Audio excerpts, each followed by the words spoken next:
ঝড়ের মাস বৈশাখ। এই বৈশাখের মতোই রবি ঠাকুরের জন্ম। সোনার আশ্বিনে নয়, হিমের রাতের অঘ্রাণে নয়, ফুল রাঙানো ফাগুনে নয়, এই খর ক্ষিপ্র বৈশাখেই তাঁর জন্ম। এই খ্যাপা বৈশাখের গৈরিক তিলক দিয়েই সাজানো তাঁর জন্মদিনের ললাট। বৈশাখে প্রকৃতির নতুন জন্ম, আমাদেরও নতুন জন্ম এই বৈশাখে, 25শে বৈশাখে, রবি ঠাকুরের জন্মদিনে। দেখতে হয় না ক্যালেন্ডার, জিজ্ঞেস করতে হয় না তারিখটা কবে।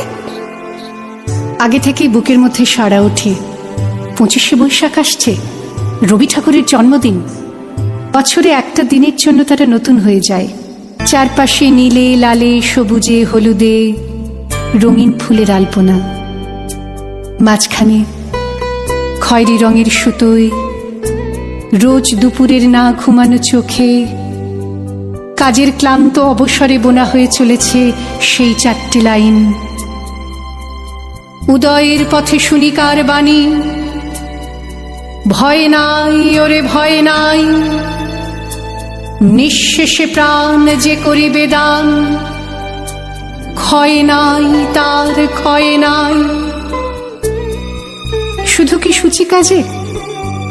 না, বিদেশকে চোখের সামনে দৃষ্টান্ত করে রাখার আন্তর্জাতিকতা রবি ঠাকুরের। আমাদের সংস্কৃতিকে মাটির কাছাকাছি এগিয়ে নিয়ে যাওয়ার সংকল্পে রবি ঠাকুর। আমাদের সভ্যতাকে দানবের হাত থেকে ছিনিয়ে নেওয়ার সংগ্রামে রবি ঠাকুর। আকাশে, মাটিতে, মনে এত যে বৃষ্টি পড়ে, তার ছন্দ রবি ঠাকুরের। এত যে ফুল ফোটে, তার গন্ধ রবি ঠাকুরের। তাই প্রতিদিনই তাঁর জন্ম, কোনো দিনই তাঁর মৃত্যু নেই।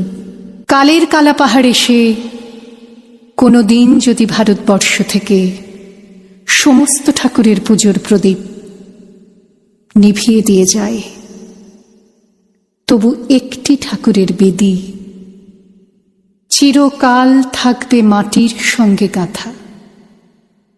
কোন ঠাকুর? রবি ঠাকুর। রবি ঠাকুর।